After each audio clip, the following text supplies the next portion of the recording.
ராமபங்காரவே முடிச்சிருவாருன்னு நினைச்சேன். பரவாயில்ல, நிப்பாட்டிட்டாரு.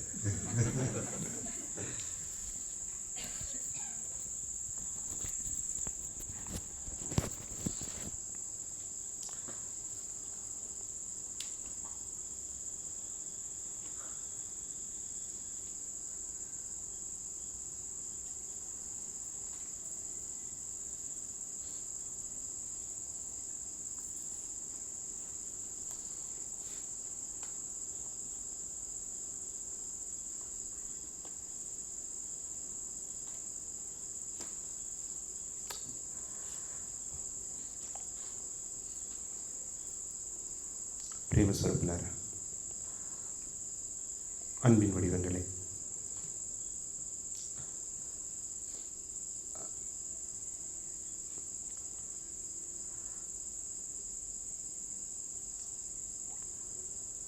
ரொம்ப ஒரு அற்புதமான கிருஷ்ண பக்தி. கிருஷ்ணரை யாதவர்களோடு பார்க்கறது. கிருஷ்ணர் பேரே யதுகுல திலகா, யதுவன்ஷி. இந்த யாதவர்கள் யாருன்னா எல்லாமே தேவர்கள் தான் யாதவர்களாக வந்தாங்க. ஒவ்வொரு யுகத்திலையும் அவங்க செஞ்ச புண்ணியம்,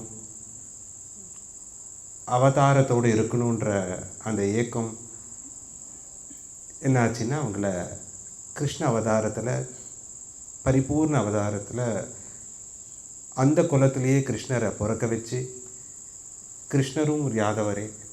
நம்மெல்லாம் இடையில பள்ளத்தில் தான் வந்திருக்கோம். இடையான்னு தான் யாதவன்னு அர்த்தம். அந்த யதுகுல திலகத்தில் யாதவ வம்சத்தில் யதுவன்ஷியாக கிருஷ்ணர் ஜனனம் எடுக்கிறார். யாதவ திலகா, யதுநந்தனா. அந்த யதுநந்தனாங்கிற அந்த கிருஷ்ணரை கும்பிடுறது, பக்தி பண்ணுறது ரொம்ப விசேஷம், ரொம்ப அற்புதம். அதையும் காட்டிலும் கிருஷ்ணரை அதே துவாரகாதீசனா, ஸ்வர்ண நகரமாக இருக்கக்கூடிய, தங்க நகரமாக இருக்கக்கூடிய துவாரகாதீசனா, துவாரகாநாதனா, அந்த கிருஷ்ணரை சேவிக்கிறது, பக்தி பண்ணுறது, அதை காட்டிலும் விசேஷம். அதை காட்டிலும் விசேஷம், ரொம்ப அற்புதம். கிருஷ்ணரை அந்த பிருந்தாவனத்தில் அது யசோதா கிருஷ்ணராக பார்க்குறது. அங்கே பாலகிருஷ்ணர் சின்ன குழந்தையாக இருக்கும்போது கிருஷ்ணலீலையே அங்கே தான் நடந்தது. அந்த அவதாரத்தில் எவ்வளோ பாக்கியம் இருந்தால் என்ன தவம் செய்தேனோ அப்படின்ற மாதிரி, எங்கும் நிறை பரபிரம்மம் உன்னை அம்மா என்று அழைக்க. அப்போது அந்த பரபிரம்மன் அவதாரமாக மனித வடிவம் எடுத்து யசோதாங்கிற அந்த பக்தையை அம்மான்னு சொல்லும்போது எவ்வளோ பெரிய பாக்கியம். இந்த 14 லோகத்தை ஆளக்கூடிய அந்த பரமாத்மா, அந்த பரபிரம்மன், நீக்கமர நிறைந்திருக்கும், எங்கும் நிறைந்தவராக இருக்கக்கூடிய அந்த பரபிரம்மன் ஒரு மனித வடிவில் வந்து ஒரு அம்மா கிட்ட பால் குடித்து, அம்மாவோட மடியில் விளையாண்டு, அம்மா கிட்ட திட்டு வாங்கி உத வாங்கி அம்மாவுக்கு பயந்த மாதிரி நடிக்கிறது எவ்வளோ ஒரு அற்புத லீலை.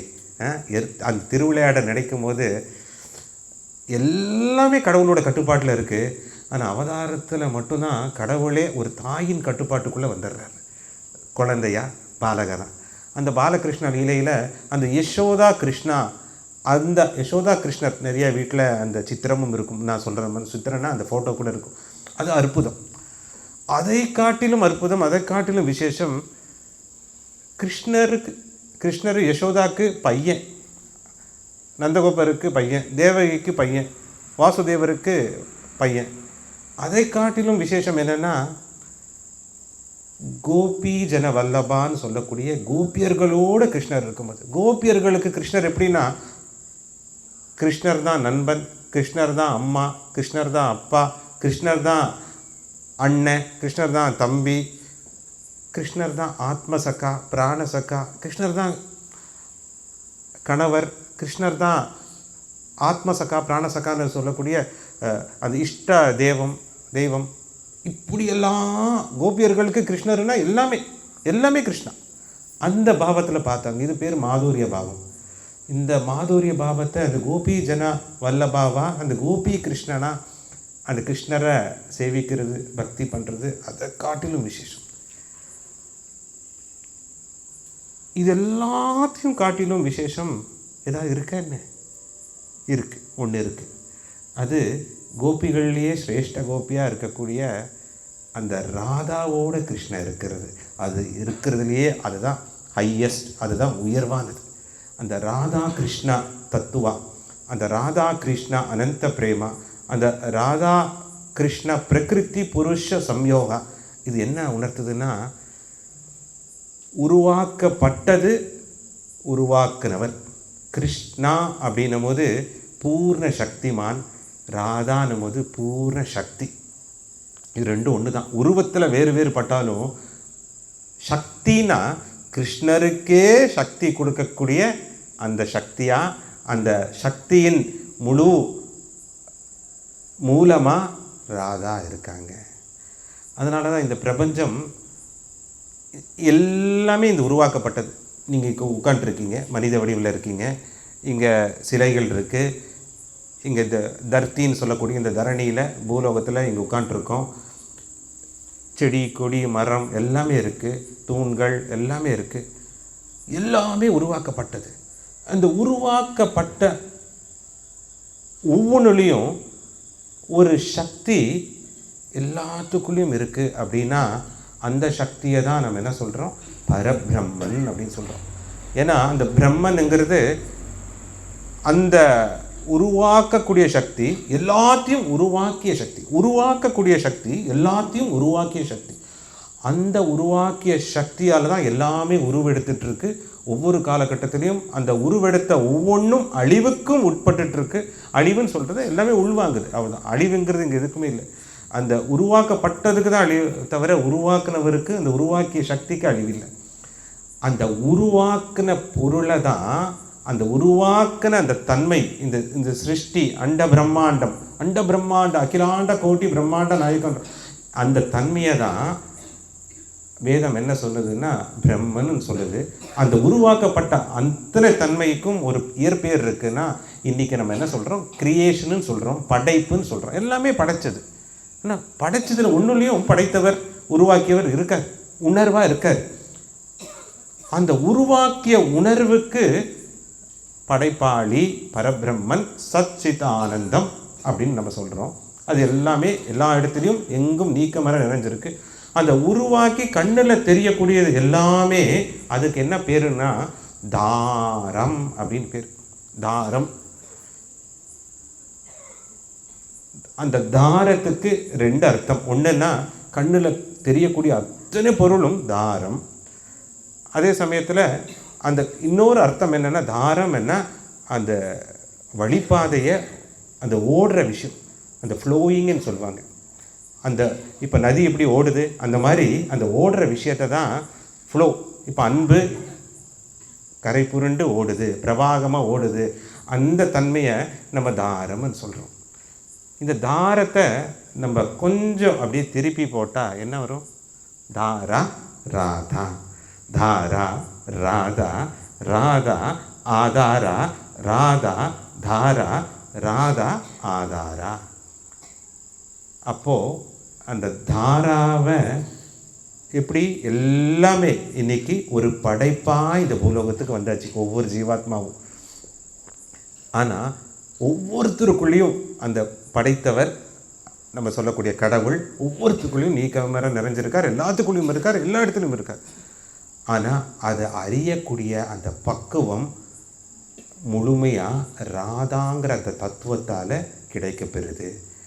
இதுதான் இருக்கிறதுலேயே உயர்வான தன்மை.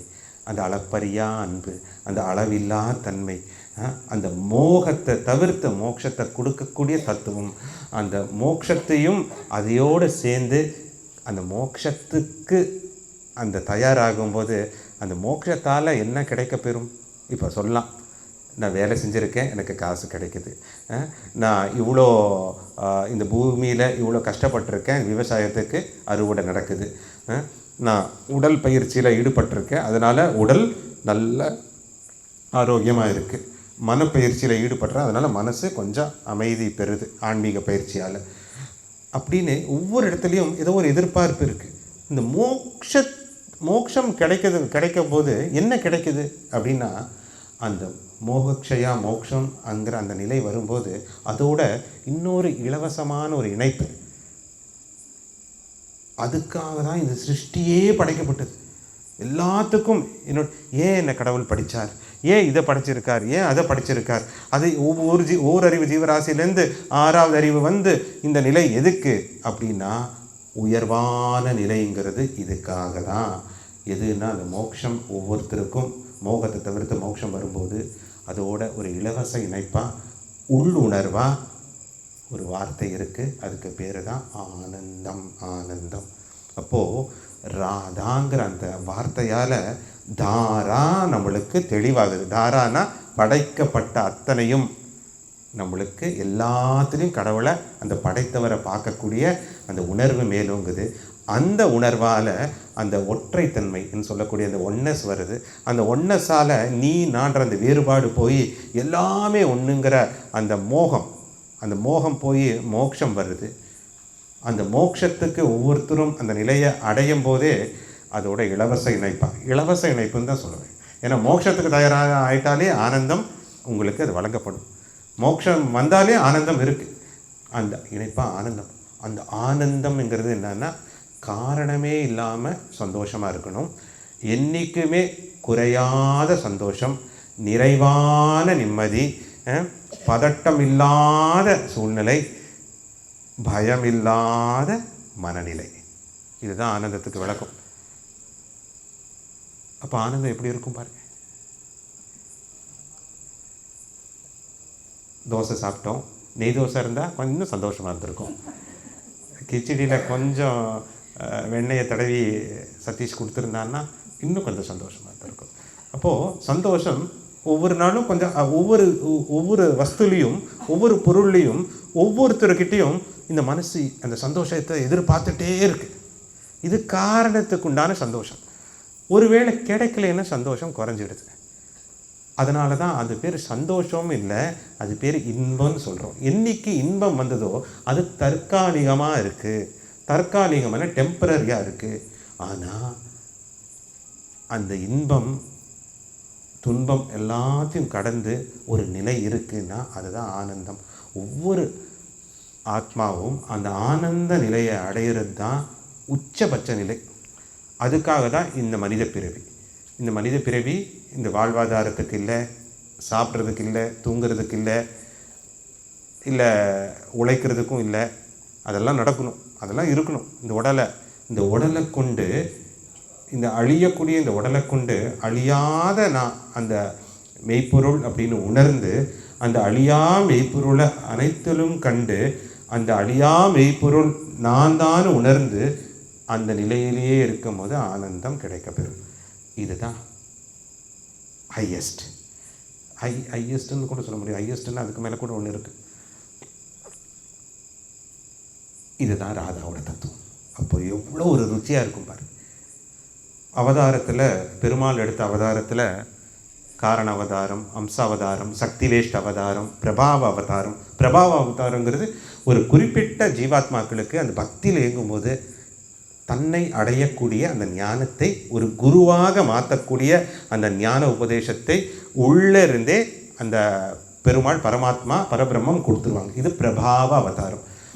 காரண அவதாரங்கிறது ஒரு பக்தர்களுக்காக ஒரு இந்த சிருஷ்டியில் யாராவது அறியாமையில் தப்பு பண்ணுறாங்க, ராட்சசர்கள் இருக்காங்க, அசுர எண்ணங்கள் இருக்கக்கூடிய அந்த ஆத்மாக்கள் இருக்குது. அவங்க கிட்ட இருந்து இந்த உலகத்தை விடுதலை பண்ணுறதுக்கும் அந்த சிருஷ்டியை காப்பாற்றி பக்தர்களை சம்ரட்சணம் பண்ணுறதுக்கும் ஒரு காரணத்தில் ஒரு சிறிய காலம் அப்படி தோன்றி மறையிறது தான் காரண அவதாரம். ஒரு காரணத்துக்காக வந்துட்டு அப்படி மறைஞ்சிடுது. பிரபாவ அவதாரம் இருந்துகிட்டே இருக்கும். அந்த ஞான உபதேசத்தை சொல்லிகிட்டே இருக்கும். கடவுளோட உணர்வு அவங்களோட மேலாங்கிரும். இதுதான் காட் ரியலைசேஷன் வாங்க, பாகவத சாட்சாத்காரம். அது பிரபாவ அவதாரம். சக்தி வேஷ்ட அவதாரம் ஒரு குறிப்பிட்ட சக்தியை பூலோகத்துக்கு எடுத்து வந்து அந்த சித்தி மூலியமாக எல்லா லோக கல்யாணம் உலக நன்மைக்காக ஒரு காலகட்டத்தில் அந்த அவதாரம் இருந்துட்டு போகும். இதையும் கடந்து அம்சாவதாரம். ஒரு கடவுளோட அம்சத்தில் இங்கே வந்து அந்த கடவுள் அந்த குறிப்பிட்ட அந்த அந்த அந்த பரமாத்மாவோட வடிவத்தோட யார் யார் எந்தெந்த ஆத்மாலாம் இருக்கணும்னு ஏங்கியிருக்காங்களோ அந்த அம்சத்தில் வந்து அவங்கவுங்களுக்கெல்லாம் அந்த வாய்ப்பை கொடுத்து முக்திக்கு எடுத்துகிட்டு போகிறது தான் அம்சாவதாரம். அதையும் கடந்து பூர்ண அவதாரம், பூர்ணமாக 16 சக்திகளோட 16 காலங்களோட பூலோகத்தில் மனித வடிவத்தில் வந்து இப்படி தான் வாழணும்னு சொல்லி காட்டி என்னோட வாழ்வே உங்களுக்கு உதாரணம் என்று சொல்லி அதன் பிரகாரம் வாழ்ந்து பல பல தலைமுறைகளுக்கு அந்த அவதார அமர கதையை, அந்த லீலா கதையை, அந்த அருள்மொழியை எல்லாத்துக்கும் வாரி வாரி வழங்கி எண்ணற்ற அற்புதங்களை பண்ணி ஒவ்வொரு ஜீவாத்மாக்களையும் ஈர்த்து இந்த பிரபஞ்சத்தையே அந்த காலகட்டத்தில் இந்த யுக புருஷனாக யுக அவதாராக இருந்துட்டு போகிறது தான் பூர்ண அவதாரத்தோட தன்மை.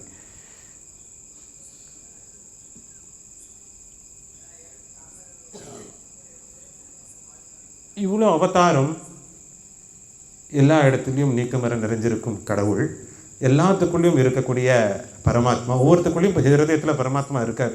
எல்லாமே பரமாத்மாவோட வடிவம் தான். எதுக்கு அவதாரமாக பூலோகத்துக்கு வரணும் அப்படின்னா, பெருமாள் எடுத்த அத்தனை அவதாரத்துலேயும் முதல்ல ஒரு அவதாரத்தில் தான், அதுக்கு முன்னாடி எடுத்த அவதாரம்லாம் காரண அவதாரம்.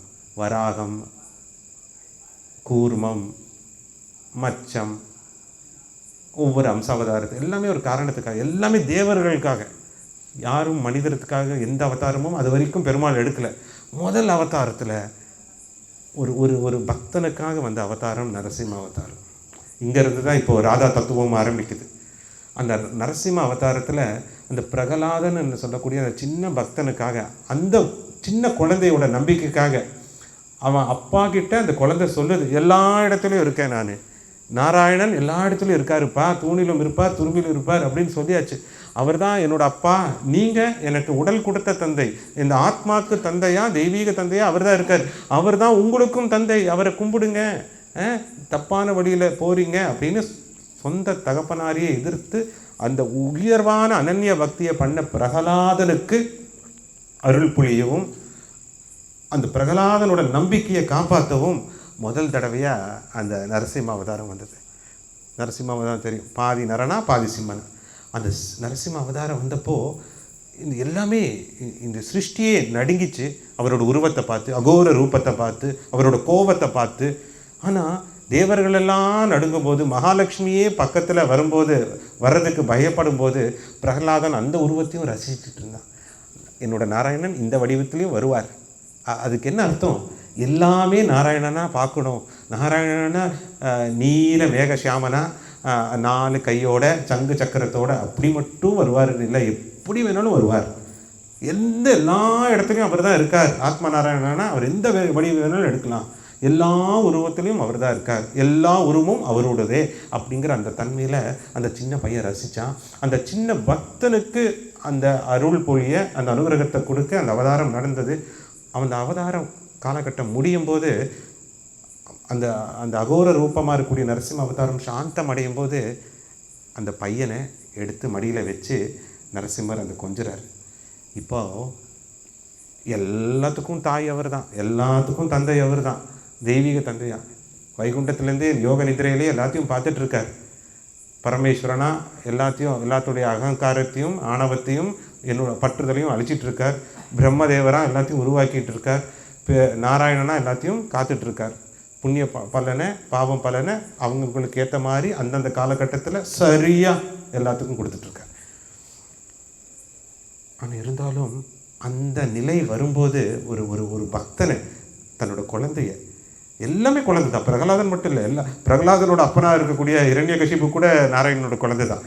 ஆனால் இருந்தாலும் எடுத்து வைக்கும்போது அந்த வாத்சல்ய பாவம் முதல் முறையாக நாராயணனுக்கு வந்தது. வாத்சல்ய பாவம், அந்த அம்மாங்கிற அந்த உணர்வு வந்தது. அப்போது பெருமாள் முடிவு பண்ணார் நரசிம்ம அவதாரத்தில், இன்னும் இது வரைக்கும் நான் தேவர்களுக்காக தான் அவதாரம் எடுத்தேன், அசுரர்களை வதம் பண்ணுறதுக்காக காரணம் தான், இன்னும் மனித குலத்துக்காக நான் அவதாரம் எடுக்கணும். மனித குலத்துக்காக அவதாரம் எடுக்கணும்னா இப்போ பாதி சிங்கமாக பாதி மனுஷனாக வந்தால் பக்கத்தில் யாராவது இருப்பாங்களா? இருப்பீங்களா? பயம் இருக்கும். அதனால் நர ரூபத்தில் நான் வரணும்.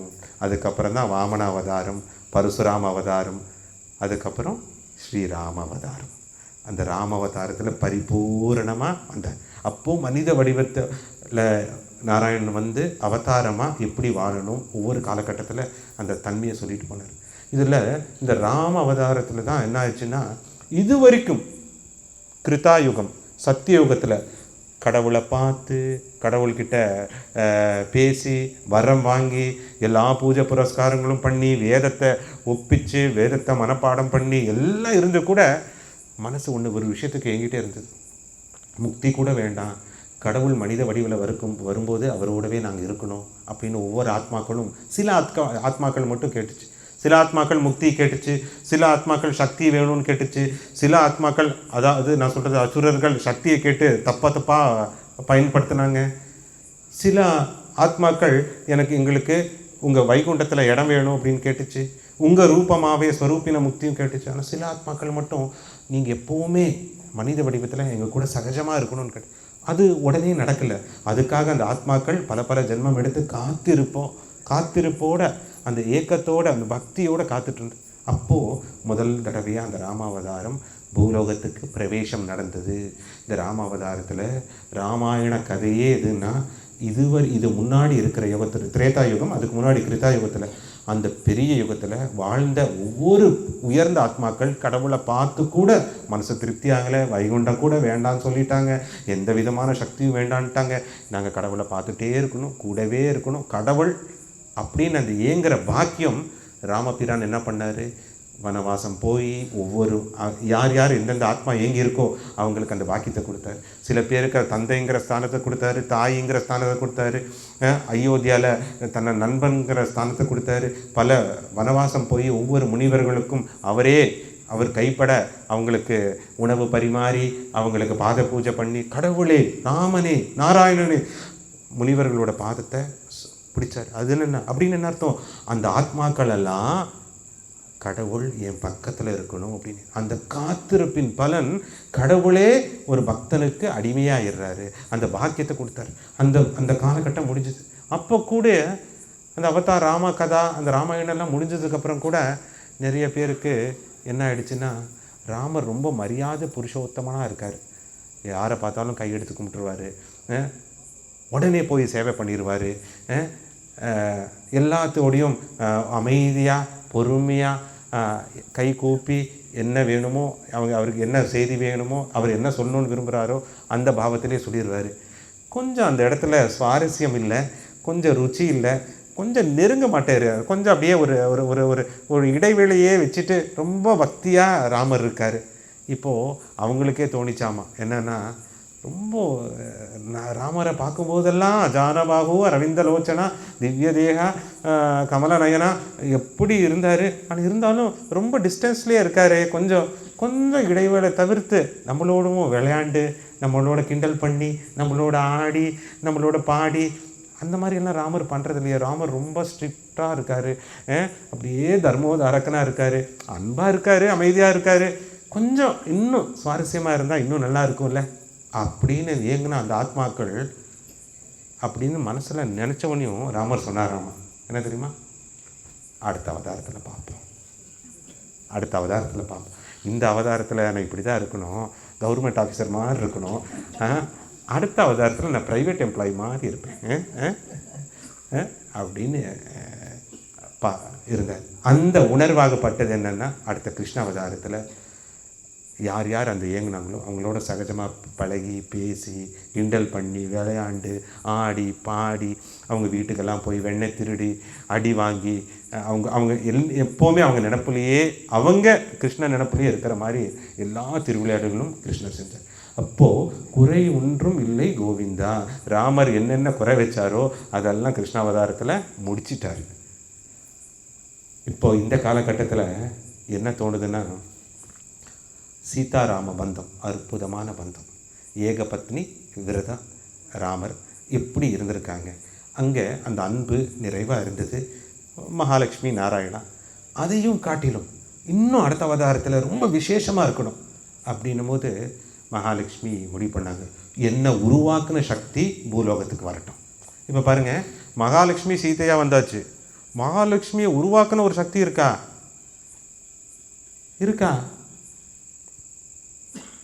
மகாலட்சுமி உருவாக்குன சக்தி எது?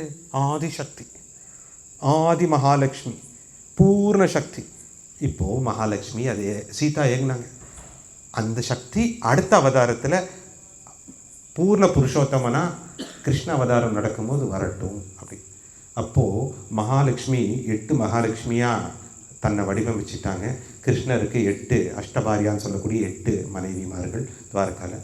ஆனால் உருவாக்குன அந்த ஆதிலக்ஷ்மி வரணும், அந்த ஆதி சக்தி வரணும் அப்படின்னு அவங்க நினச்சதுனால, எனக்கே என்ன உருவாக்குன இந்த உருவத்தை கொடுத்த ஆதிசக்தி வரணும் அப்படின்னு நினச்சதுனால அந்த ஆதிசக்தி வந்தாங்க.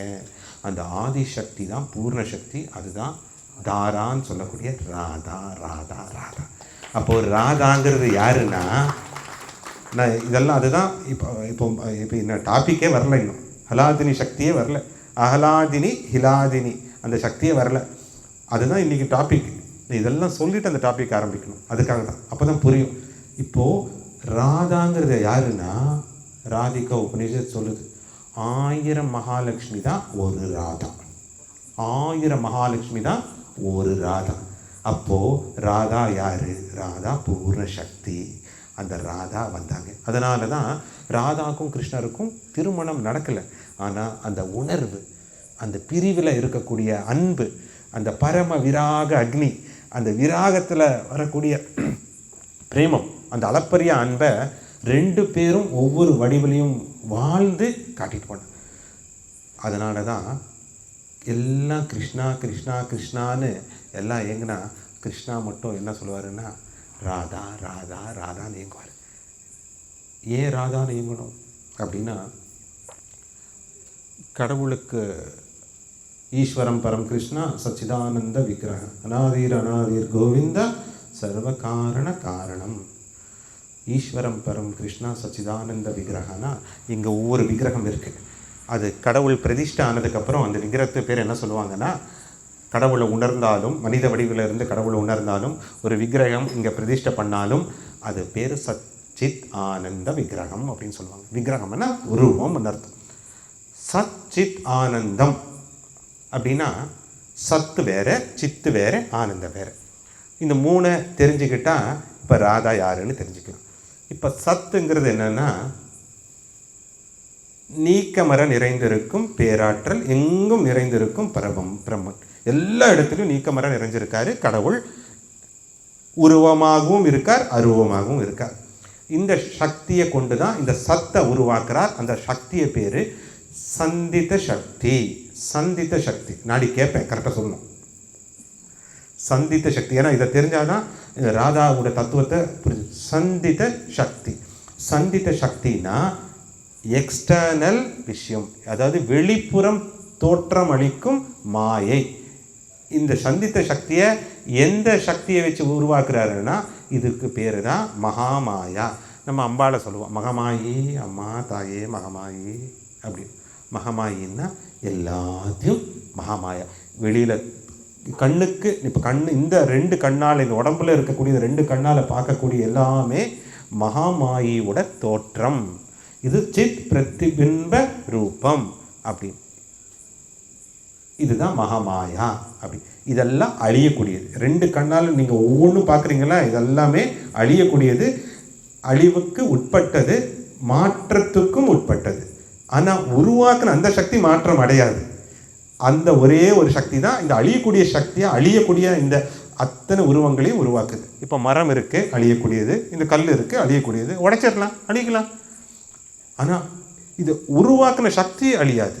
இன்னொரு கல்லுவையும் உருவாக்கிட்டு இருக்கும், இன்னொரு மரமும் இங்கே வேறு கொண்டு வந்துகிட்டே இருக்கும். அந்த உருவாக்கிய சக்தி தான் இங்கே சந்தித்த சக்தி. அந்த சந்தித்த சக்தியின் தோற்றமே மகாமாயா. இந்த சக்தி மூலியமா பரமாத்மா எல்லாத்தையும் உருவாக்குறாரு. இந்த சிருஷ்டியை படைச்சிருக்காரு. கீழே 7 லோகம், மேலே 7 லோகம், வைகுண்டம், அது நம்ம கைலாசம், சத்தியலோகம், பரபிரம்ம லோகம், தேவி லோகம், இதெல்லாம் சொன்னதுன்னா இதெல்லாமே மகாமாயாவால் உருவாக்கப்பட்ட லோகங்கள். புரிஞ்சுதுங்களா? இன்றைக்கி உங்கள் வீடு, இந்த உருவம் எல்லாமே, இந்த உருவம் உட்பட எல்லாமே மகாமாயாவோட சித் பிரதிபிம்பம். உங்கள் வடிவு கூட, உங்கள் உடம்பு கூட, நீங்கள் உங்களை இந்த உடம்பா இந்த கண்ணால் பார்க்குறது எல்லாமே. 2வது சக்தி பேர் இது சத்து சத்தை உருவாக்குற என்றைக்குமே இந்த நிலையில் கடவுள் இந்த சத்துங்கிற நிலையில் அந்த அந்த தன்மைக்கு அழிவே இல்லை. உருவாக்குனது அழியும், உருவாக்குனவர் அழியாது. அது உருவாக்கிக்கிட்டே இருக்காரு, அது மாற்றம் பண்ணிகிட்டே இருக்கும். அந்த உருவாக்குனவர் அந்த தன்மை உருவாக்குனது அத்தனையும் அழியக்கூடியது தான், அவரோட உள்வாங்கக்கூடியது தான். ஆனால் அந்த தன்மைக்கு உருவாக்கியவருக்கு அழிவில்லை. அதுதான் சாக்ஷாத் பரபிரம்மம் சொல்கிறோம். அதுதான் சத். அது சந்தித்த சக்தி மூலியமாக உருவாக்கப்படுது. ரெண்டாவது சித். இதுதான் ரொம்ப முக்கியமான ஒரு நிலை. இது சம்பித சக்தி மூலியமாக யோகமாய உருவாக்குறார். அது முதல்ல மகமாயி, சம்பித்த சக்தி. இந்த சித்துங்கிறது விழிப்புணர்வு. தமிழில் சொல்லணும்னா விழிப்புணர்வு, அவேர்னஸ். இந்த சித் மூலியமாக உருவாக்குனது எப்படி, உருவாக்கப்பட்டது என்னென்ன, எப்பப்போ அது அழியும் என்கிற எல்லா ஞானமும் அவர்கிட்ட இருக்கு. இதுதான் திரிகாலி ஞானம்ன்றோம். கடவுளுக்கு பேர் சர்வக்ஞா அப்படின்னு அர்த்தம். சர்வக்ஞானா அனைத்தையும் அறிந்தவர். நீங்கள்லாம் அடிக்கடி என்கிட்ட சொல்லுவீங்க, சாமி உங்களுக்கு தான் எல்லாமே தெரியுமே. துக்கத்தை கூட சொல்லிட்டு பாபா கிட்ட போயிட்டு, பாபா உங்களுக்கு தான் எல்லாமே தெரியுமே அப்படின்னு என்ன அர்த்தம்? எல்லாம் தெரிஞ்சவர் தான் கடவுள். எப்போ இந்த சத்தை உருவாக்குனாரோ அந்த சந்தித்த சக்தி மூலியமாக, அப்போவே யோகமாயி மூலியமாக என்னென்ன நடக்குது எல்லாமே அவருக்கு தெரியும். கடந்த காலமும் தெரியும், நிகழ்காலமும் தெரியும், வருங்காலமும் தெரியும். இதுதான் திரிகால முக்கால ஞானம். இது சர்வக்ஞ. இந்த பரமாத்மாவோட இந்த சக்தி அனைத்தையும் அறிந்த சக்தி. இந்த முக்கியமான ஒரு தன்மை இரண்டாவது நிலை சித். மூணாவது சக்தி பேர் என்னன்னா, இந்த சத்தும் சித்தும் சேர்ந்தா என்ன ஆகும்னா ஒரு அற்புதமான ஒரு நிலை கிடைக்கும். ஆனந்தா. நிறைய சன்னியாசிகள் பேர் வச்சிருப்பாங்க. கிருஷ்ணானந்தா, ஸ்வரூபானந்தா, பிரம்மானந்தா. அதுக்கு பேர் என்ன? ஆனந்தத்துக்காக தான் இந்த வாழ்க்கை. இந்த ஆனந்தத்தை கொடுக்கக்கூடிய சக்தி பேர் ஆனந்தமும். எப்படி கடவுள் பரபிரம்மம் நீக்கமர நிறைஞ்சிருக்காரோ, எப்படி சித்து சர்வக்ஞ தன்மை எல்லா இடத்துலையும் இருக்கோ, அதே மாதிரி ஆனந்தமும். அந்த ஆனந்தத்தை வழங்கக்கூடிய சக்தி தான் அகலாதனி, அகலாத ஜனனி ஹெலாதினின்னு கூடிய ஹலாதினி சக்தி. அதை பற்றி தான் இன்றைக்கி டாபிக். முடிஞ்சிருச்சின்னு நினைக்கிறேன். நாளைக்கு பேசுவோம். சும்மா சொன்னேன். இதுதான் ஹலாதினி சக்தி, அந்த ஆனந்தத்தை கொடுக்கக்கூடிய சக்தி. அந்த அந்த பிளிஸ்ன்னு சொல்லக்கூடிய காஸ்ட்லெஸ் ஹாப்பினஸ், காரணமே இல்லாத சந்தோஷத்தை கொடுக்கக்கூடிய சக்தி. இப்போ உங்களுக்கு சின்ன ஒரு சந்தோஷம் கிடைக்குதுன்னா அதுவும் ஹலாதினி சக்தியால் தான் கிடைக்குது. குலாப் ஜாம் சாப்பிட்டுங்க, சின்ன சந்தோஷம் கிடைக்குது, அதுவும் அந்த சக்தியால் தான். அந்த முழுமையான ஹலாதினி சக்தி கிடைக்கும்போது காரணமே இல்லாமல் என்றைக்குமே அந்த சந்தோஷம், தற்காலிக இன்பம் துன்பம் எல்லாம் கடந்து அந்த ஆனந்தத்தோட பூரிப்பில் இருப்பீங்க. அந்த ஆனந்தம்ங்கிறது அளப்பறியாதது, அளவில்லாதது, அளவிடவும் முடியாதது. அந்த ஆனந்தத்துக்காக தான் இந்த மனுஷ பிரிவு. ஆனால் அதை தவிர்த்து இந்த மகமாயா ஒன்று இருக்குல்ல, அதனால் என்ன ஆகுதுன்னா, இந்த பொருள், இந்த பணத்தினால தான் எனக்கு சந்தோஷம் கிடைக்கும், இந்த பதவியால் தான் சந்தோஷம் கிடைக்கும், இந்த உடல் பலத்தினால தான் எனக்கு சந்தோஷம் கிடைக்கும், இந்த உடல் சுகத்தினால தான் கிடைக்கும், என் குடும்பம் மூலியமாக தான் எனக்கு சந்தோஷம் கிடைக்கும், 4 பேர் எனக்கு பெருமை சொன்னால் தான் சந்தோஷம் கிடைக்கும் அப்படின்னு இந்த மனசு ஏங்கி அதெல்லாம் கிடைக்காம, கொஞ்சம் கொஞ்சம் கிடைச்சி நிறைய கிடைக்காம, இந்த ஆத்மா பரிணாம வளர்ச்சிக்கே உட்பட்டு பல ஜென்மங்கள் எடுத்து பிறவியில் ஜனனம் மரணம் எடுத்து இது எல்லாம் கடந்த ஒரு நிலை இருக்கான்னு ஏங்கும்போது ஒரு குரு மூலியமாக இந்த நிலை கிடைச்சி, அதுக்கப்புறம் அவதாரமே குரு வரும்போது அந்த ஆத்மானந்தம் கோஷானந்தம் மூலியமாக சீக்கிரம் அது வழங்கப்பட்டு அந்த உயர்வான நிலையை அடைய பெறும். அந்த நிலை தான் நீங்களும் கடவுளும் ஒன்றுங்கிற அந்த நிலை. அந்த நிலை தான் மோகத்தெல்லாம் தவிர்த்து உருவாக்குன ஒன்னொன்னுலையும் உருவாக்குனவரை பார்த்துக்கிற நிலை. அந்த நிலை தான் நீங்கள் முழுமையாக நீங்கள் எங்கிருந்து வந்தீங்களோ அந்த மூலத்தை உணரக்கூடிய நிலை. அந்த நிலை தான் உங்களுக்கு ஆனந்தத்தை கொடுக்கக்கூடிய நிலை. ஆனந்தங்கிறது வந்ததுக்கப்புறம் போகாது. இன்பம் போயிடும், துன்பமும் போயிடும். துன்பமும் நிரந்தரமாக இருக்காது, இன்பமும் நிரந்தரமாக இருக்காது. ஆனால் ஆனந்தம்னா ஒரு தடவை அது வந்துடுச்சுன்னா என்றைக்குமே இருந்துகிட்ருக்கும். அதுக்காக தான் யோகிகள், மகான்கள், ஞானிகள் எல்லாத்தையும் ஒதுக்கி அவங்க வேறு இந்த ஆனந்தத்துக்காக தான் ஆசைப்பட்டாங்க. அதனால தான் அவங்க பேர் கூட ஆனந்தான்னு வச்சுக்கிட்டாங்க. ஆனந்தா, கிருஷ்ணானந்தா, ஸ்வரூபானந்தா, ராமானந்தா, பிரம்மானந்தா, பிரேமானந்தா, நித்யானந்தா. ஐயோ நித்யானந்தான்னு அவரை பற்றியெல்லாம் சொல்லலை. அவரும் ஆனந்தத்துக்காக இயங்குறாரு, அவரும் அவதாரம் தான். அந்த ஆனந்தத்துக்காக இயங்கியிருக்காங்க. அந்த ஆனந்தங்கிறது இதெல்லாம் இந்த உலக ரீதியான சுகத்தை காட்டிலும், இந்த பொருளை காட்டிலும் அது பல மடங்கு. அந்த பல மடங்குன்றது எவ்வளோ தெரியுங்களா? இந்த மனுஷ ஆனந்தத்தை விட, மனுஷ ஆனந்தம் அப்படின்னா உங்களுக்கு உடம்பு இளமையாக இருந்து இந்த உலகத்தில் எல்லா சுகத்தையும் அனுபவிக்கக்கூடிய இளமை என்றைக்குமே இருந்து, உடல் பலம் இருந்து, பணம் இருந்து, நிறையா குறையாத பணம் அந்த அளவுக்கு இருந்து, அதிகாரம் இருந்து, அனைத்து கல்வி ஞானமும் உலக ரீதியான கல்வி ஞானமும் இருந்து நீங்கள் அனுபவிச்சிங்கன்னா அது பேர் மனுஷ ஆனந்தம். இப்போ அந்த மாதிரி இருக்கா? அதையே கிடைக்கிறதில்ல. கலியுகத்தில் 120 வருஷம் ஆயுசு, ஆனால் 60 வயசே தாண்ட முடியறதில்ல. நிறைய பேர் தாண்டியிருக்கீங்க, போனஸ், வாழ்த்துக்கள். மனுஷ ஆனந்தாங்கிறது அவ்வளோதான். அந்த மனுஷ ஆனந்தத்தை விட அந்த பரமானந்தங்கிறது நான் மனுஷானந்தம் சொல்கிறதா, இதுதான் அதோட அர்த்தம்.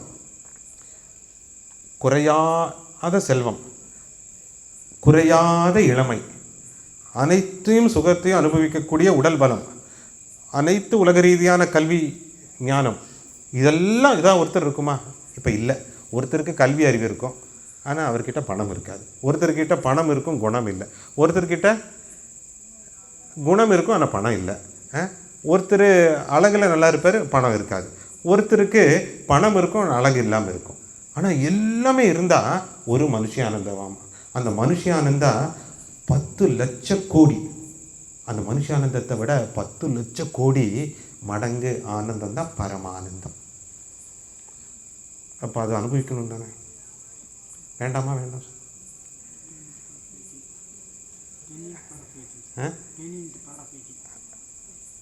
20 கணக்கு தெரிஞ்சவங்களுக்கு 10 × 10⁻20 10 லட்சம் கோடி மடங்கு. அப்போது இன்றைக்கி நம்ம இந்த இந்த உடலை கொண்டு அனுபவிக்கிறதெல்லாம் ஒன்றுமே இல்லை. அதை தான் பரமானந்தம் சொல்லுது. இன்றைக்கி எவ்வளோ செல்வாக்கு, இன்றைக்கி தெரிஞ்சோ தெரியுமில்ல யாராவது பட்டு அப்படியே பொறாமைப்பட்டுறோம். ஐயோ அவளுக்கு எவ்வளோ பணம் இருக்குது, எவ்வளோ அழகாக இருக்காங்க, இவ்வளோலாம் என்னென்ன அனுபவிக்கிறாங்க, என்னென்ன பண்ணுங்க, இப்படியெல்லாம் சாப்பிட்றாங்க, இப்படியெல்லாம் போகிறாங்க, இப்படியெல்லாம் இருக்காங்க, தூங்குறாங்க. இதெல்லாம் ஒன்றுமே இல்லைங்குது. அதுதான் சத்தியம். ஏன்னா ஆனந்தத்து இதெல்லாம் வெறும் சுகம், தற்காலிக சுகம். இது வெறும் சுகம், தேக சுகம். தத் சுகம் சுக்விதம், அதுதான் ஆனந்தம். தத் சுகம்னா உள்ளே இருக்கிற பரமாத்மாவை உணர்ந்தா இந்த இதெல்லாம் கொடுக்கப்பட்ட சுகம். இதெல்லாம் கொடுத்த அவரை உணர்ந்தா எவ்வளோ சுகம்.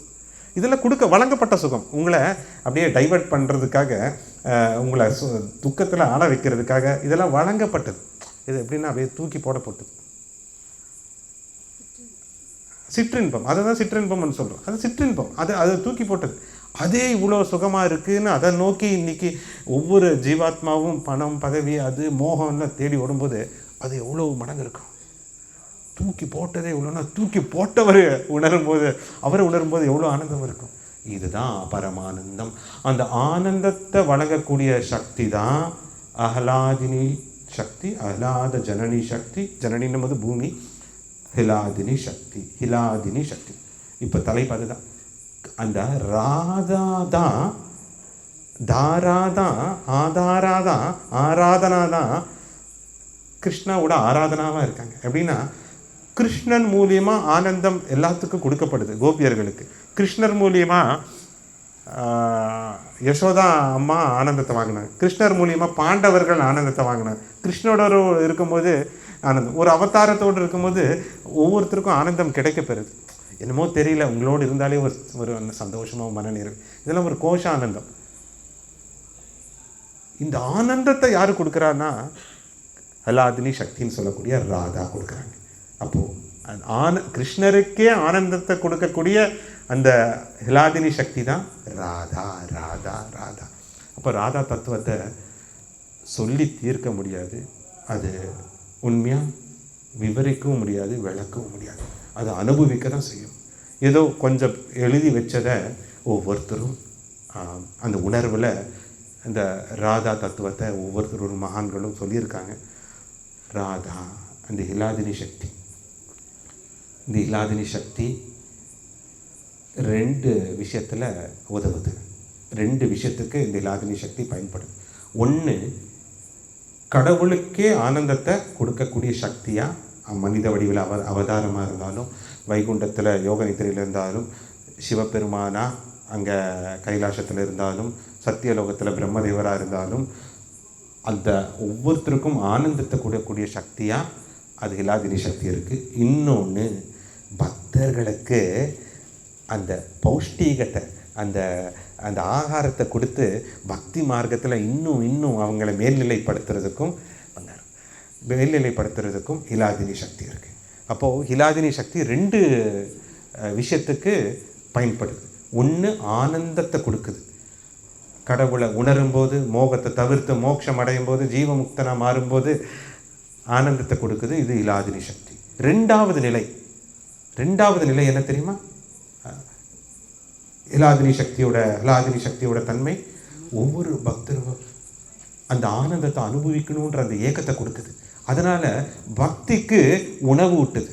இந்த பக்திக்கு அந்த போஷணமாக பௌஷ்டிகமாக இருக்குது. போஷணம்னா இப்போ சாப்பிட்டு வந்தீங்க, தோசை கிச்சடி சாப்பிட்டு வந்தாச்சு, கொஞ்சம் நேரம் இப்போ தாங்குதில்ல, இல்லைன்னா பசியில் உட்காந்து கேட்டுருக்க முடியுமா? இந்த உடலுக்கு பசிக்கு, அந்த தேகத்தோட சக்திக்கு உணவு வேணும். ஆனால் ஆத்மாவோட சக்திக்கு என்ன வேணும்? பக்தியோ. அந்த பக்திக்கு ஒரு போஷணமாக ஒரு அந்த ஊட்டச்சத்தா எது இருக்குன்னா ஆனந்தம் இருக்குது. அந்த ஆனந்தத்தை அனுபவிக்கணுன்றதுனால தான் பக்தியும் ஒவ்வொரு காலகட்டத்திலும் அதிகரிச்சுட்டே போகும். அந்த இப்படியோ இந்த மனுஷ ஆனந்தத்துலேருந்து அந்த பரமானந்தத்தை நிலைக்கு போகணும், பரமானந்தத்தை நிலையை அடையணும். அதுக்காக தான் என்னோடய பிறவி. அதுக்காக தான் நான் மோகத்தை தவிர்க்கணும், மோட்சத்தை அடையணும், ஜீவமுக்தனாக மாறணும், முக்திக்காக இயங்கணும். அதுக்கு உண்டான யுக்தியை நான் பார்க்கணும். பக்தியில் நான் முழுமையாக என்னை ஈடுபடுத்தணும், சமர்ப்பணப்படுத்தணும். இதுதான் ஹிலாதினி சக்தியோட தன்மை.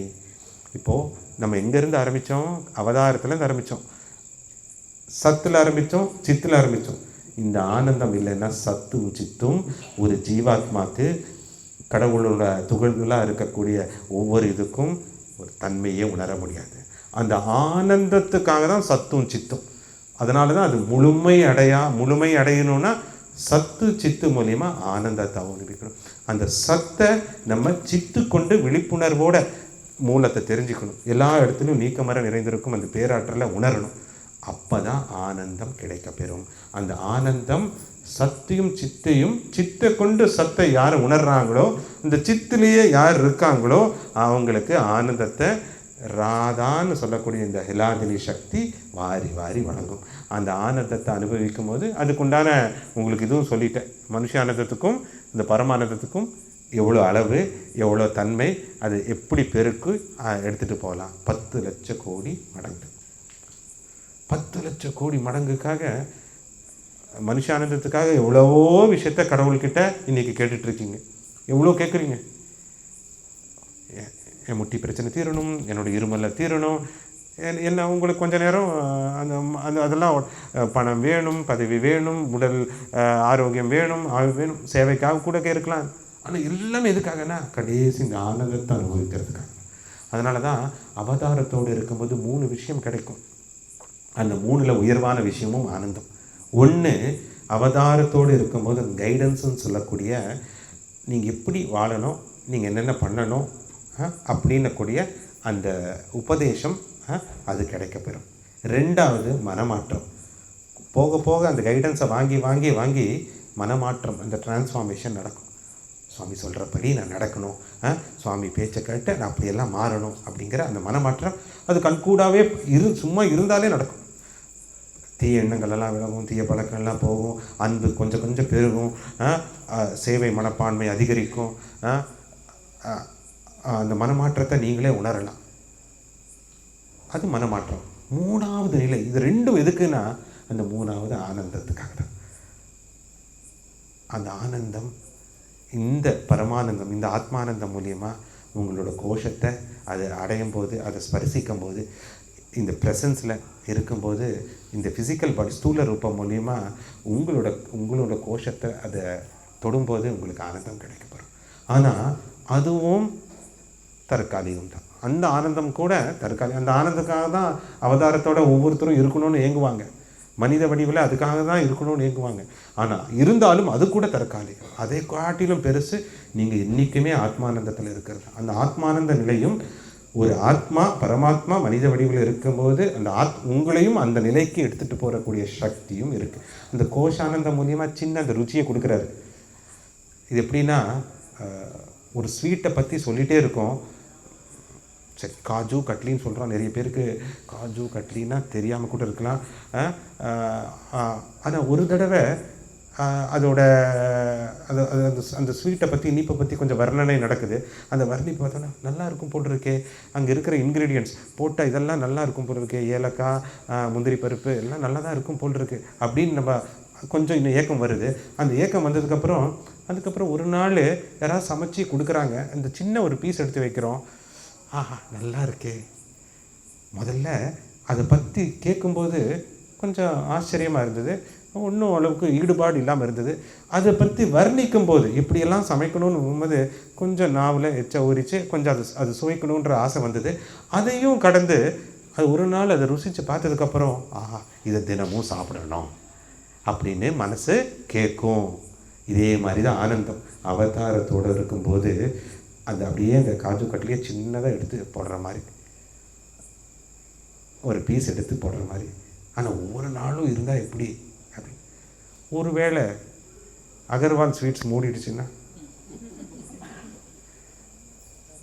அப்போ தான் புரியும், நானே அகர்வாலாக இருக்கலாம். அகர்வால் ஸ்வீட்ஸ் மூடிடுச்சுன்னா இருக்கிற வரைக்கும் வாங்கிட்டு இருக்கலாம் டெய்லி. ஒருவேளை இல்லைன்னா, அந்த ஃபிசிக்கல் ப்ரெசன்ஸ் இல்லைன்னா, அதுக்காக தான் ஃபிசிக்கல் ப்ரெசன்ஸ் அந்த ஸ்தூல ரூபம் மூலிமா உங்களுக்கு அந்த சூக்ஷ்மானந்தத்தை கொடுத்து அந்த கோஷானந்தம் மூலிமா உங்களுக்கு அந்த ருச்சியை காட்டி அந்த உங்களோட ஆத்மாவை அடுத்த நிலைக்கு எடுத்துகிட்டு போகிறதுக்கு தான் அந்த ஆத்மானந்தத்தை. உங்களுக்கும் அந்த ருச்சி வந்துடும் கண்டிப்பாக. சுவாமி உங்களை நாங்கள் ரியலைஸ் பண்ணணும், எப்போவுமே நான் ஆனந்தத்தில் இருக்கணும். எந்த இன்பமோ துன்பமோ இந்த சுக துக்கமோ இந்த உலக ரீதியான விஷயமோ என்னை பாதிக்கக்கூடாது. இன்னும் சொல்ல பாருங்கள், இந்த மனித வடிவில் இருக்கும்போது இந்த மனசை கொண்டு தான் இந்த ரசம்னு சொல்லக்கூடிய பிரேம ரசம்னு சொல்லக்கூடிய இந்த ஆனந்தத்தை அனுபவிக்க முடியும். அதுக்காக தான் ராதா அவதாரம் எடுத்தாங்க. அந்த ராதானும் போது த ஃப்ளோ ஆஃப் எனர்ஜி தாரா. ராதானும் போது படைக்கப்பட்ட அத்தனை சிருஷ்டி பிரகிருதி, அதுவும் தாரா. அப்போ தாராவை திருப்பி போட்டால் ராதா அப்படின்னு என்ன அர்த்தம்? தாராவை திருப்பி போடுன்னா இது உருவாக்குனவரோட அதை நீ இணைச்சிக்கோ. உருவாக்கப்பட்ட அத்தனையிலையும் see creator in all creations. அதுதான் ஆனந்தம், வேறு ஒன்றும் இல்லை. சிம்பிள், சுலபம். படைத்த அத்தனையிலையும் நீ படைத்தவரை பாரு, அதுதான் சுலபம். ஆனால் இது சுலபமானு பாட்டுன்னா இல்லை, இது அகங்காரத்தினாலையும் மமக்காரத்தினாலையும் இது துர்லபம். எது சுலபம்னு சொல்கிறோமோ இது துர்லபம். ஏன்னா எங்கே அந்த மோகம், நான் என்னோடதுங்கிற இந்த உடம்பையே அடையாளப்படுத்தக்கூடிய தன்மை இருக்கோ, மனசுக்குள்ளே அந்த பலவீனமான எண்ணம் இருக்கோ, தாழ்வான மனப்பான்மை இருக்கோ, அங்கே இது துர்லபமாக முடியுது. சுலபமாக பார்க்கணுன்னா சொல்கிறது சுலபம், தியரியில் சொல்கிறது சுலபம், எல்லா இடத்துலையும் வரப்பாரு, எல்லாமே ஒரு தான். ஆனால் இதுதான் துர்லபமாகவும் இருக்குது. எதனால? அகங்காரம் மமக்காரத்தினால, இந்த மனசுனால. அதே இந்த மனசை கொண்டு தான் அந்த ஆனந்தத்தையும் அந்த ஸ்திதியும் ஒவ்வொருத்தரும் அடைய முடியும். அந்த மனசுக்காக தான், எப்படி இருக்கணுன்றதுக்காக தான் அந்த ராதா கிருஷ்ண பக்தி. கிருஷ்ணாக்கே ஆனந்தத்தை கொடுத்த ஹிலாதினி சக்தி. ஒரு காலகட்டத்தில் இந்த சின்ன கதையோடு இன்றைக்கி முடிச்சிக்கலாம். ஹிலாதினி சக்தியோட 2ஆம் பாகம் நம்ம நாளைக்கு தொடரும். இப்போ ஹிலாதினி சக்தியோட அறிமுகம் தான். இப்போ இந்த ஹிலாதினி சக்தின்னு என்ன புரிஞ்சுதா? ஏதோ சான்ஸ்கிரிட் டேர்ம், கொஞ்சம் வாயிலெல்லாம் நுழையாது. நிறைய பேர் ஹலாதினின்வாங்க, நிறைய பேர் ஹிலாதினின்வாங்க, ஹலாதினின்வாங்க, ஹலாத ஜனனின்வாங்க. எதுவாக இருந்தாலும் அதெல்லாம் விட்டுருங்க, அது நுழைஞ்சாலும் நுழையலாம். ஆனந்தம், அதுதான் ஹிலாதினி. ஆனந்தத்தை கொடுக்கக்கூடிய சக்தி தான் ஹிலாதினி சக்தி. இந்த ஹிலாதினி சக்திக்காக தான் சந்தித்த சக்தியும் சம்வித சக்தியும். சந்தித்த சக்திங்கிறது சத்து, அது அழியாத அந்த நீக்கமர நிறைந்திருக்கும் பரபிரம்மன். சித்துங்கிறது சர்வஜ்ஞ தன்மை. கடவுளுங்கும் போது அந்த உணர்வுங்கும் போது அனைத்தும் அறிந்தவர். அனைத்தும் அறிந்தவர் அப்படின்னா திரிகால ஞானி, சர்வஜ்ஞா, சர்வஜ்ஞ சக்திமான் அஸ்தி. இந்த நிலை அனைத்தும் அறிந்தவராக நீங்கள் வரணும். எல்லாம் அவருக்கு தெரியும். அப்போது நீங்கள் கடவுளுங்கிற அந்த உணர்வு வரும்போது, அந்த அந்த உணர்வு விழிப்புணர்வு வரும்போது, அந்த விழிப்புணர்வு தான் உங்களுக்கு கடவுள்னு இப்போ உங்களுக்கு எல்லாமே விழிப்போடு இருக்கீங்க. அந்த உணர்வை நீங்கள் தக்க வச்சுக்கிட்டாலே போதும். அதுதான் சித்து. எல்லா இடத்துலையும் அவர் நீக்கமர நிறைஞ்சிருக்கார். எல்லாமே கடவுள் தான். யார் பார்த்தாலும் எல்லாமே சாய், சர்வம் சாய், சி ஆல்வேஸ் இன்சைட். எனக்குள்ள இன்சைட் மட்டும் இல்லை, எல்லாத்துக்குள்ளேயும் இன்சைடு, எல்லாத்தையும் பாரு. அவ்வளோதான். அதுதான் ஆனந்தம். அந்த நிலையில் உடனே அது வராது. பயிற்சியில் இன்றைக்கி பார்த்தாலும் நாளைக்கு அது டிஸ்கனெக்ட் ஆயிரும். மாயை சொல்லும் தடங்களுக்கு வருந்துகிறோம் அப்படின்னு. ஆனால் அதையும் கடந்து நீங்கள் டியூன் பண்ணிக்கிட்டே இருக்கணும். மைண்டை ப்ராக்டிஸ் பண்ணிகிட்டே இருக்கணும். அந்த தடங்கள் எல்லாம் மீறி பயிற்சியில் அந்த இயங்கும் போது கண்டிப்பாக ஒரு நாள் சச்சித்து மூலியமாக ஆனந்தம் வழங்கப்படும். அதுக்காக தான் இந்த சிருஷ்டி உருவாக்கப்பட்டது.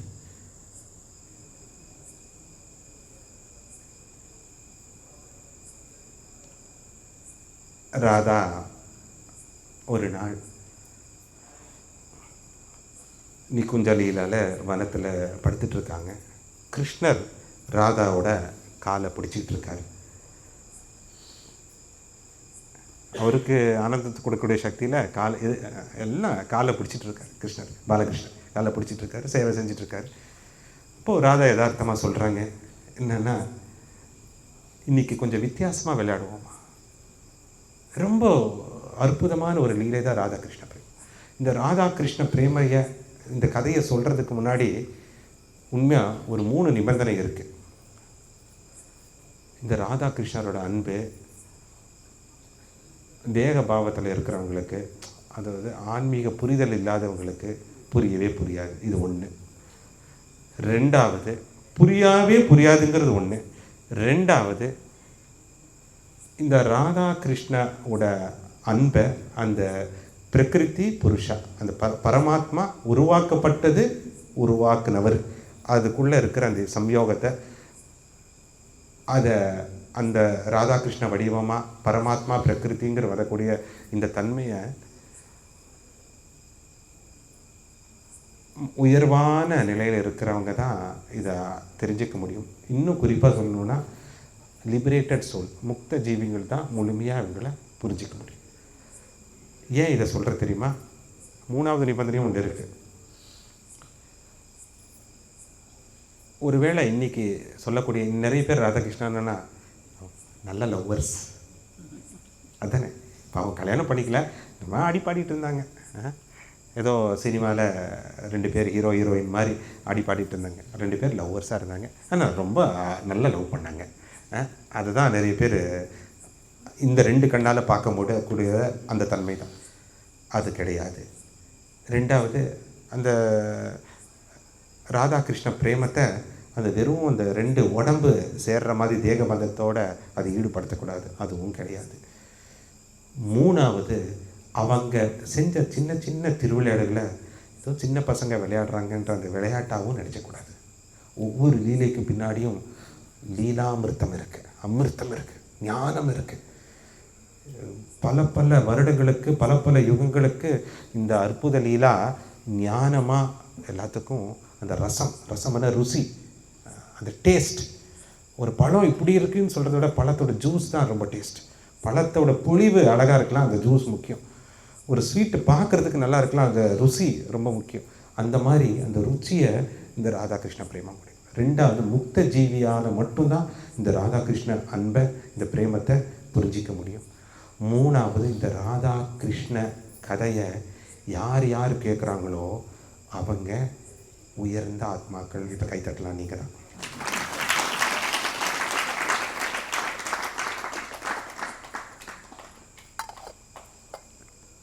இதுதான் 3 நிபந்தனை ராதாகிருஷ்ண பிரேமம். இல்லைன்னா எவ்வளோ தடவை அந்த கிருஷ்ணலீலா, ராதாலீலா ஃபோட்டோவாக கதையாக கேட்டாலும் புரியவே புரியாது. ஆனால் அதை கேட்கக்கூடிய ஆர்வம் ஒருத்தருக்கு வந்ததுன்னு அந்த அந்த அந்த ஆர்வமே அந்த ஆத்மாவுக்கு அது உயர்வான ஆத்மா, உன்னதமான ஆத்மா. இது இந்த அன்புக்காக ஏங்குற ஆத்மா, அந்த அளப்பரிய அன்பில் இருக்கணுன்ற ஏங்குற ஆத்மான்னு அதுதான் அதுக்குள்ளான அர்த்தம். இப்போ ராதா காலை பிடிச்சிட்டு கிருஷ்ணர் இருக்கார். யதார்த்தமாக ராதா ஒரு விஷயத்த சொல்கிறாங்க. இன்றைக்கி கொஞ்சம் வித்தியாசமாக விளையாடுவோமா அப்படின்னாங்க.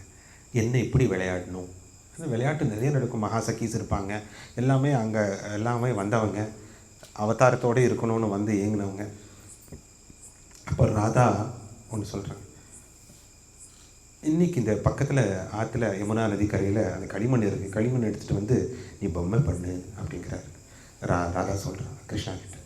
அப்போ கிருஷ்ணா சொல்கிறாரு, அது என்ன புது விளையாட்டு? இது வரைக்கும் நம்ம ஓடி பிடிச்சோம், விளையாண்டோம், நான் புல்லாங்குழல் வாசித்தேன், முரளி மனோகராக இருந்தேன், நீ விருந்தாவனேஸ்வரியாக ஆடினேன், இல்லை ஸ்ரீகலாவா எல்லாத்தையும் உனக்கு இருந்த திறமை நீ தான் எல்லாத்துக்கும் கொடுத்துருக்க. அந்த தன்மையில் நீ ஆடின, நான் வாசித்தேன். இது என்ன புது விளையாட்டாக இருக்குது என்ன? இல்லை, நீ களிமண் எடுத்துகிட்டு வந்து 2 உருவத்தை பண்ணுன்னு சொல்கிறாங்க ராதா. அப்போ கிருஷ்ணர் போய் களிமண் எடுத்துகிட்டு வந்து கிருஷ்ணா உருவத்தையும் ராதா உருவத்தையும் ஒவ்வொரு தடவை அவர் சிரமப்பட்டு ரொம்ப ஆத்மார்த்தமாக பெர்ஃபெக்டாக இருக்கணுன்றதுக்காக அந்த உருவத்தை வடிக்கிறார்.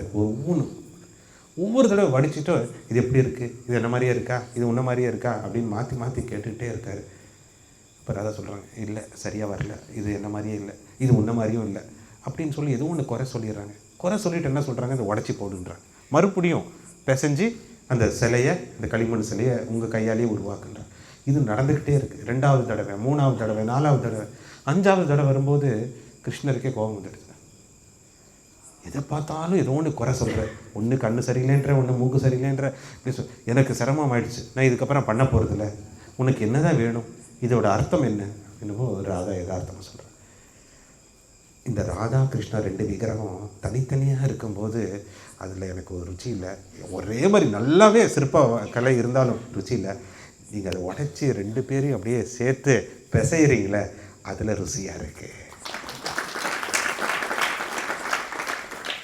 அப்போது ராதா என்ன சொல்ல விரும்புகிறாங்க, இது யதார்த்தமாக பார்த்தேன்னா இது ஒரு விளையாட்டு.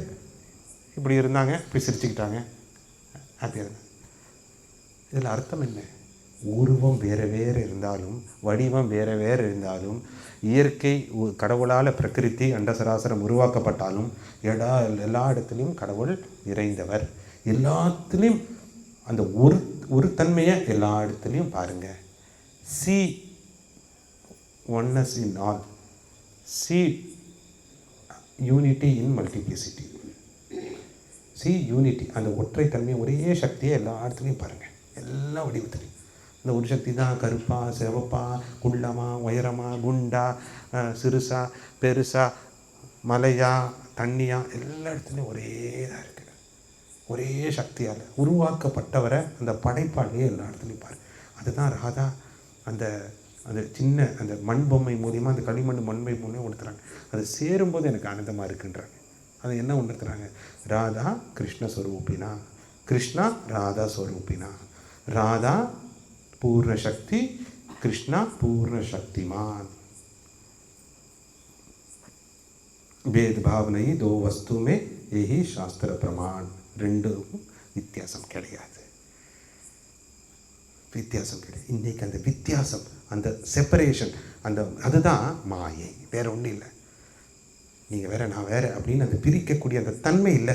அந்த உள்ள அந்த ஆத்மாவை பார்க்கக்கூடிய தன்மை, எல்லா இடத்துலையும் கடவுளை பார்க்கக்கூடிய தன்மை வரலைன்னா இந்த ஆனந்தம் கிடைக்கப்பெறாது. அந்த ஆனந்தத்தை கிருஷ்ணருக்கு கொடுக்கறதுக்காக இந்த பயிற்சியில், இந்த லீலையில் அவங்க திருவிளையாடலில் ஈடுபடுறாங்க. இந்த மாதிரி ஒவ்வொரு திருவிளையாடலுக்கு பின்னாடியும் ஒரு அர்த்தம் இருக்குது. அந்த பிரிவுக்கு பின்னாடியும், அந்த பிரிவில் அந்த ஏக்கம் இருக்குது பாருங்கள். எல்லாமே இப்போது ஆதியிலேருந்து ஓரறிவு ஜீவராசிலேருந்து பிரிஞ்சு கடவுள்கிட்டேருந்து பிரிஞ்சு வந்தாச்சு. அப்படியா? உள்ள எல்லாத்துக்கிட்டையும் கடவுள் இருக்கார். ஆனால் அந்த பிரிவு இன்னும் கடவுள் ஒவ்வொருத்தருக்காக இருக்கார். நான் பிரித்து அனுப்புனேன், என்னிடமிருந்தே நான் பிரிந்தேன் என்னை நேசிப்பதற்காக. அந்த பிரித்து அனுப்புன அந்த துகள்கள் எப்போ என்னை வந்து அடையும், எப்போ என்னை உணர்வாங்க, மாயை நான் உருவாக்குன அந்த சக்தி மாயையை கடந்து எல்லா இடத்துலையும் என்ன எப்படி பார்ப்பாங்க அப்படின்னு அந்த பரமாத்மா உருவாக்குன அந்த சக்தி ஏங்கிட்டு இருக்கு. அந்த உருவாக்குன சக்தி அந்த நீங்கள் அந்த உருவாக்குன சக்தி எல்லா இடத்துலையும் பார்த்தேன்னா நீங்கள் அந்த உருவாக்குன சக்தியோட ஒன்றாயிருவீங்க. அப்போ அந்த உருவாக்குன சக்தி அதோட 3வது சக்தியாக இருக்கக்கூடிய ஹிலாதினி சக்தியை கொடுத்துரும். அதுதான் ஆனந்தம் ஆனந்தம் ஆனந்தம். இதுதான் ராதா தத்துவம். நாளைக்கு ராதா தத்துவத்தோட ஹிலாதினி சக்தியோட அடுத்த பாகம் பார்ப்போம். அதுக்கு முன்னாடி முக்தி நிலையம். ராவ் பங்காரு சொல்லும்போது வசந்தாமா வசந்த சாயும் நமோ வசந்த சாயி ஷாய நம வசந்தாமா பற்றி சொன்னார். ராதாவோட அவதாரமாக அம்மா இந்த கிராமத்தில் வடக்கம்பட்டி கிராமத்தில் பிறந்து கிருஷ்ண பக்தையாக வைஷ்ணவராக இருந்து சத்திய சாய் பற்றியே தெரியாது இருந்த காலகட்டத்தில் கிருஷ்ணா கிருஷ்ணா கிருஷ்ணான்னு ஏங்கினப்போ கிருஷ்ணா ஒரு நாள் வந்து சொல்கிறார், நீ கொஞ்சம் அப்டேட் ஆகணுமா, அந்த கிருஷ்ணா நீ பார்த்துட்ருக்கிற ஃபோட்டோ கிருஷ்ணா இந்த கிருஷ்ணா இப்போ கிருஷ்ணா சத்யசாயி வடிவில் வந்தாச்சு. அதனால் நீ ஃபோட்டோவில் எல்லாம் பார்த்துட்டு இருந்தா ரொம்ப சந்தோஷமாக சிலையை கட்டி பிடிச்சிட்டே தூங்குவேன், ரொம்ப சந்தோஷமாக டைரெக்டாக அங்கே இருக்கேன், எங்கே புட்டாபுரத்தில் இருக்க வந்துடு அப்படின்னு கிருஷ்ணன் சொல்கிறேன்.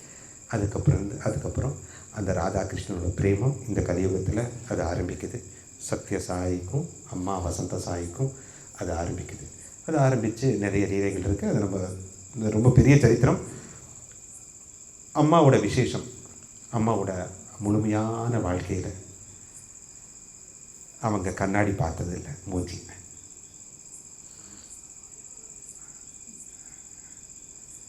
நாளைக்கு என்ன ட்ரெஸ் பண்ணணும், எப்படி பண்ணணும், எப்படிலாம் கண்ணாடியே அவங்க பார்த்ததே இல்லை. எவ்வளோ ஒரு வைராக்கியம், பரம வைராக்கியம். வெறும் வைராக்கியம் கிடையாது, பரம வைராக்கியம். 30 ரூபாய்க்கு மேலே ஒரு சாரியை கட்டினதில்லை.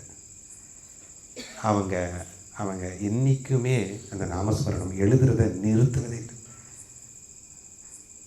பணத்தை கையால்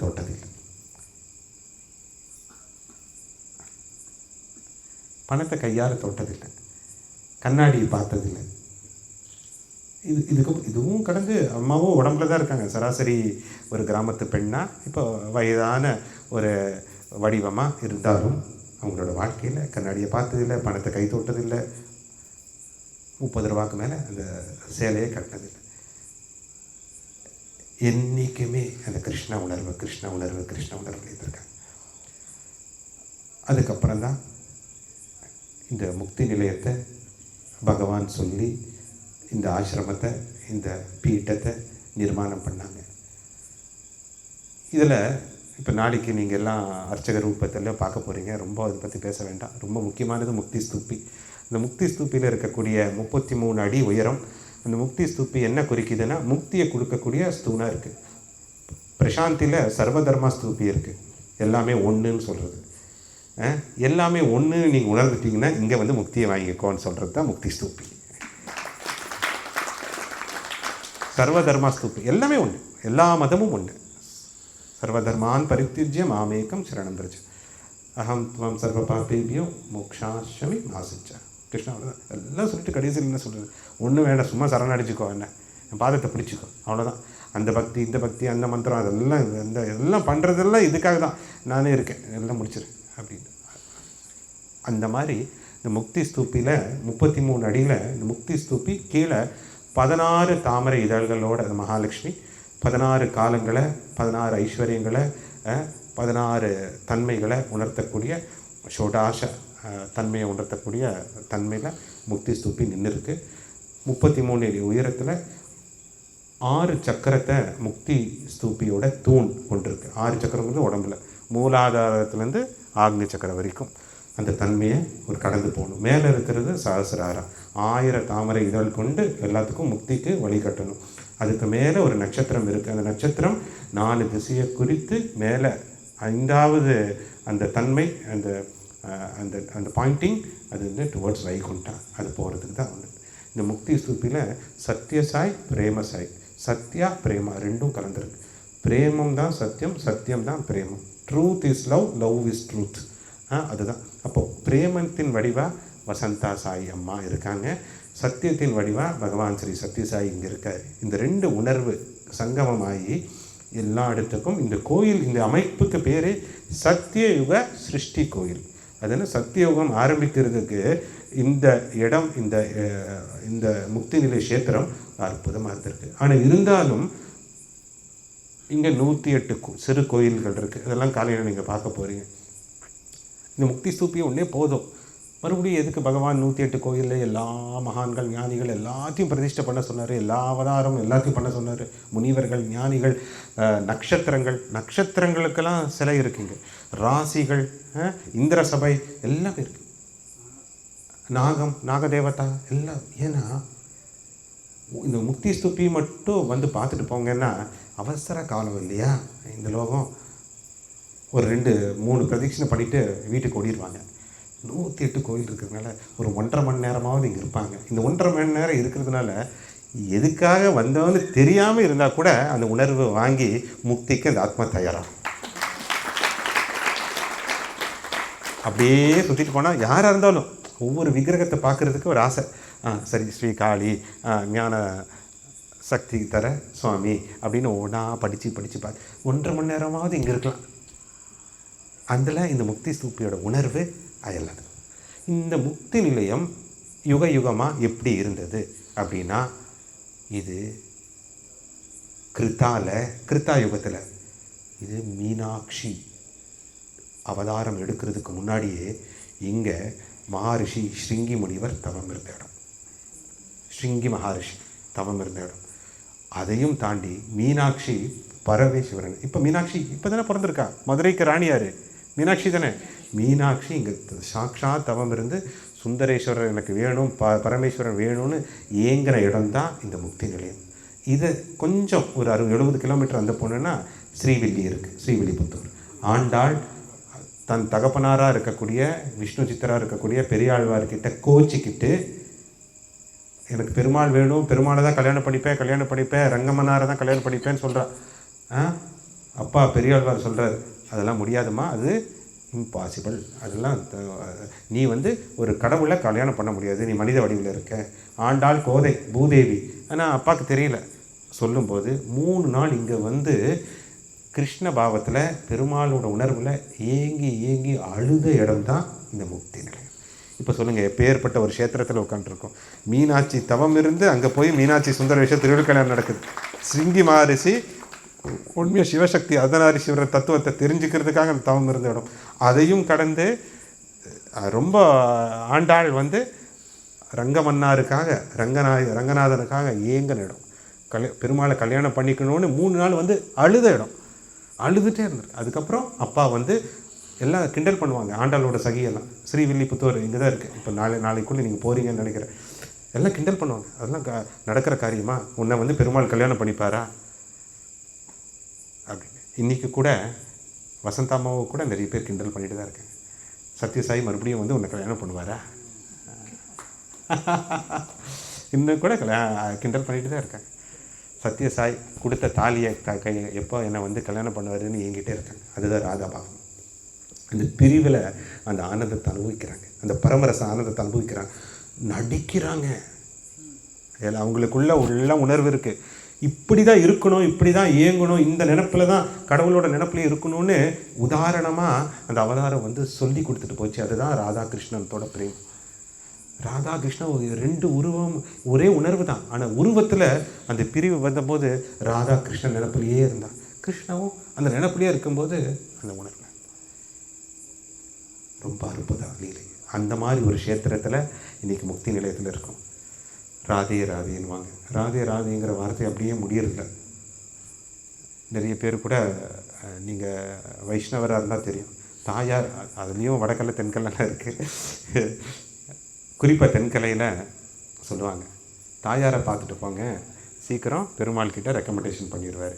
வீட்டு அம்மாவை பாருங்கள், அவர் பார்த்துப்பார், ஐயாவை கரெக்ட் பண்ணிடலாம். கோவிந்த் சொன்ன மாதிரி கரெக்ட் பண்ணிடலாம். ஏதாவது வேணும்னா அம்மா தான் பவர்ஃபுல். அதுதான் வைஷ்ணவ சாஸ்திரம். அதுவும் குறிப்பாக தென்கலை அதுதான் சொல்லுது. தாயாரை பார்த்துட்டு தான் பெருமாளை பார்க்கணும். ராமானுஜரே அதான் சொன்னார். நான் எது வேணும்னாலும் எங்கள் அம்மா கிட்ட சொல்லிக்கிறேன், அவர் உங்கள் வீட்டுக்காரர் சும்மா பண்ணிடுவார். அவர் டேரெக்டாக பெருமாள் கூட பேசினதில்லை, தாயார்கிட்ட தான் நிறைய அற்புதத்தை பேசியிருக்கார் அம்மான்ற ஸ்தானத்தில் ராமானுஜர். அதே மாதிரி தான் ராதே ராதேங்கிற வார்த்தை அப்படியே முடியறதில்ல. ராதே ராதே ஷியாம் சே மிலாதே. ஷியாம் சே மிலாதேனா ராதா அம்மா ராதான்னு சொன்னாலே கிருஷ்ணரை அடையிறது கொஞ்சம் கஷ்டம், நிறைய லீலை பண்ணுவார், பெருமாளை உணர்றது கஷ்டம், வரம்லாம் கொடுக்க மாட்டார், மோட்சம் கேட்டாலும் ஏங்க வைப்பார். ராதான்னு சொல்லும்போது அவர் ஏங்கி ஓடிட்டு வந்துடுவார். ரொம்ப சுலபமான வழி. கிருஷ்ண பக்தியை விட ராதான்னு சொல்லும்போது ராதாவால் கிருஷ்ணர் நம் வசம் ஆயிடுவார். அதுதான் ராதாவுக்கு இருக்கிற சக்தி. ஏன்னா அவருக்கே ஆனந்தத்தை கொடுக்கக்கூடிய எல்லாதனி சக்தி இல்லையா, அந்த நிலை தான் இன்றைக்கி. இப்போ முக்திக்கு ஒரு விதத்தில் இங்கே ஓம் நமோ வசந்த சாயிஷாய நமக அப்படின்னா சத்திய சாய் எல்லாம் ரெடி பண்ணிடுவார். அதுதான் பந்தம். அந்த பந்தத்தை இந்த காலகட்டத்தில் இது வாழ்ந்து காட்டணும். இது சும்மா இருக்க போகிறதில்ல. இந்த க்ஷேத்திரம் 11 வருஷத்தில் அற்புதமான மாற்றத்துக்கு உட்பட போகுது. இன்னும் 2 வருஷத்தில் இங்கே ஜனங்கள் 3 வருஷத்துக்கு அப்புறம் ஜனங்கள் எல்லாம் வர போகிறாங்க, அவ்வளோ வர போகிறாங்க. 11 வருஷத்தில் பெரிய மாற்றம் வருங்காலத்தில். இன்னும் அவங்க பிரேமசாயியோட கையை பிடிக்க போகிறாங்க அடுத்த அவதாரத்தில்.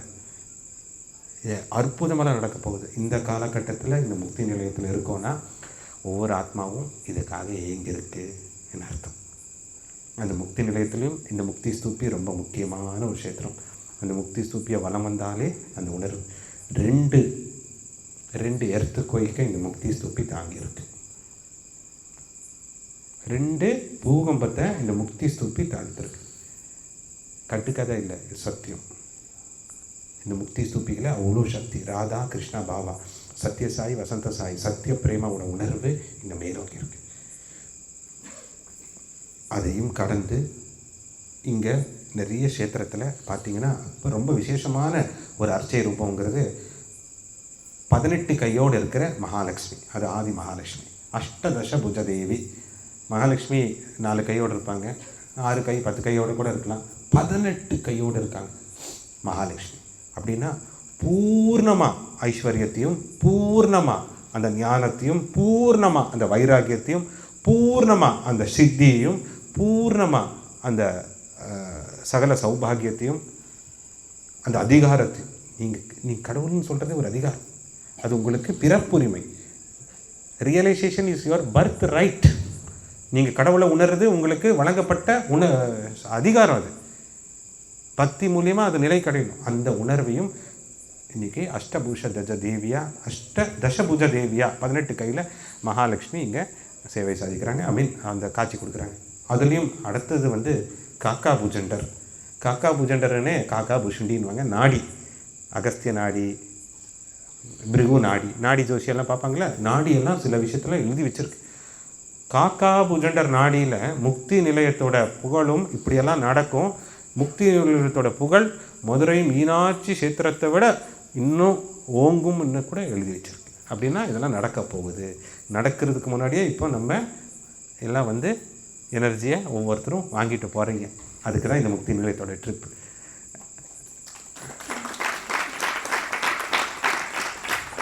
அகஸ்திய நாடியிலையும் எழுதியிருக்கு.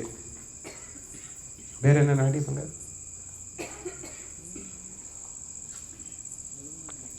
இல்லை,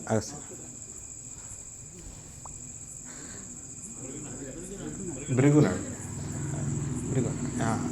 இது எல்லாத்துலேயும் ஒரு விதத்தில் ரெவலேஷன் சொல்லுவாங்க. இதெல்லாம் நடக்க போகுது அப்படின்னு ஏற்கனவே எழுதி வச்சிருக்கு. அதுக்கு ஏற்ற மாதிரி தான் முக்தி நிலையம் ரொம்ப முக்கியமானது. இங்கே எல்லாத்துக்கும் ஒருத்தரை பார்த்தா ரொம்ப பயம். ஒருத்தரும் சொல்ல முடியாது, கொஞ்சம் பேரை பார்த்தா பயம்.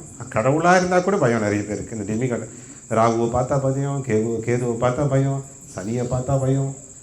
ஐயோ அதெல்லாம் கூட பரவாயில்ல, நம்மளுக்கு துக்கு தான் கூட. யமனை பார்த்தாலே ஐயோ யம தர்மம் பார்த்து.